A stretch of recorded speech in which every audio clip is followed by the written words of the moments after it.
நான் தனித்துவமானவர், பரிசுத்தர் பரிசுத்தர் பரிசுத்தர்னு அழைக்கப்படுகிறவர்.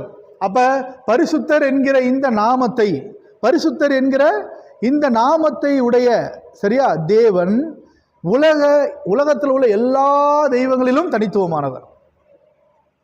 சோ பரிசுத்தம் இந்த வார்த்தையை பயன்படுத்துற தகுதி ஒருத்தருக்கு மட்டும்தான் இருக்கு, தேவனுக்கு மட்டும்தான் இருக்கு. அல்லேலூயா. அப்ப நானும் கூட என்னை பரிசுத்தவான்னு நான் சொல்ல மாட்டேன். ஆனா உலகத்துல யாராவது நீ யாருன்னு கேட்டா, நீ பரிசுத்தவானான்னு கேட்டா நான் ஒத்துக்குவேன். ஏன்னா தேவன் என் கூட இருக்கிறதுனால நான் பரிசுத்தவான். அதனாலதான் பைபிள்ல நம்ம படிக்கிறோம், தேவன் எதையெல்லாம் தனக்குன்னு பிரிச்செடுத்தாரோ அவைகளுக்கெல்லாம் பரிசுத்தம்ன்ற அடையாள பெயரை கொடுத்தார். ஓய்வு நாள் பரிசுத்த ஓய்வு நாள், ஆசாரியன் பரிசுத்த கர்த்தருக்கு பரிசுத்தன் பட்டத்தை பெற்றவன்.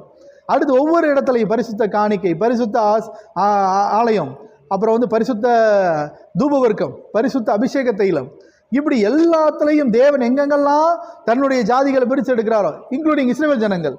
எங்க எகிப்தில் இருக்கும்போது அவங்க பரிசுத்த ஜாதி இல்லையா, எகிப்திலேருந்து இவங்களை ரிலீஸ் பண்ண பிறகு ஆண்டவர் கூப்பிட்றாரே பரிசுத்த ஜாதி மக்களே அப்படின்றார். 1 பேதுரு 2:9 படிக்கும்போது அது வரைக்கும் நாம பரிசுத்த ஜாதி இல்லையா, அவர் நம்மளை பிரிச்செடுத்த பிறகு நம்ம யாரா பரிசுத்த ஜாதியா.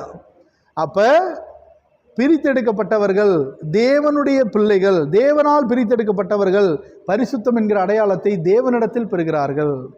அதனால தான் உங்களுக்கு ஒரு எக்ஸாம்பிள் கொடுத்தேன். இதை பரிசுத்தம்னு சொல்ல முடியுமா? நான் சொல்றேன் இது ஒரு பரிசுத்த பெண் மார்க்கர் அப்படின்னு சொல்றேன், ஒத்துக்குவீங்களா? ஒத்துக்க மாட்டீங்க. ஏன் ஒத்துக்க மாட்டீங்க? நான் சொல்றேன் கரெக்ட், நான் சொல்றேன். இதே இயேசு கிறிஸ்து சொன்னா ஒத்துக்குவீங்க. உடனே எல்லாரும் என்ன செய்றீங்க? ஓகேன்றீங்க. ஏன்? இயேசு கிறிஸ்துவ பரிசுத்தர்னு உங்களால் ஒத்துக்க முடியுது, என்னை உங்களால் பரிசுத்தர்னு என்ன செய்ய முடியாது? ஒத்துக்கொள்ள முடியாது. வெரி குட், நல்லதுதான். ஏன்னா நான் கிறிஸ்துவுக்குள் பரிசுத்தவானே ஒழிய தனிப்பட்ட முறையில் நான் இதை பரிசுத்தப்படுத்துகிற பலனோ சக்தியோ எனக்கு இல்லை, அதை ஒத்துக்கிட்டு தான் ஆகணும். ஆனால் கிறிஸ்துவின் மூலம் இது பரிசுத்தமாகிறது. கிறிஸ்து கையில் இருந்தால் இது பரிசுத்த பேனான்னு சொல்ல முடியும். ஏன்னா பரிசுத்தர் கையில் இருக்கு இல்லையா, அப்போ சொல்லலாம். அப்போ தேவன் பிரித்தெடுக்கிற எல்லாத்துக்கும் பரிசுத்தம்ன்ற அடையாளத்தை தேவன் கொடுத்தார். அப்போ தேவன் மூலமாக தான் பரிசுத்தமே ஒழிய சுயமாக பரிசுத்தம்னு ஒன்று கிடையவே கிடையாது. பைபிள் அதை சொல்லவே இல்லை. ஏன்? கிரியைகளின் மூலம் நான் பரிசுத்தவானாக முடியாது. தேவன் எனக்குள் கிரியை செய்தாதான் நான் பரிசுத்தவானாக முடியும்.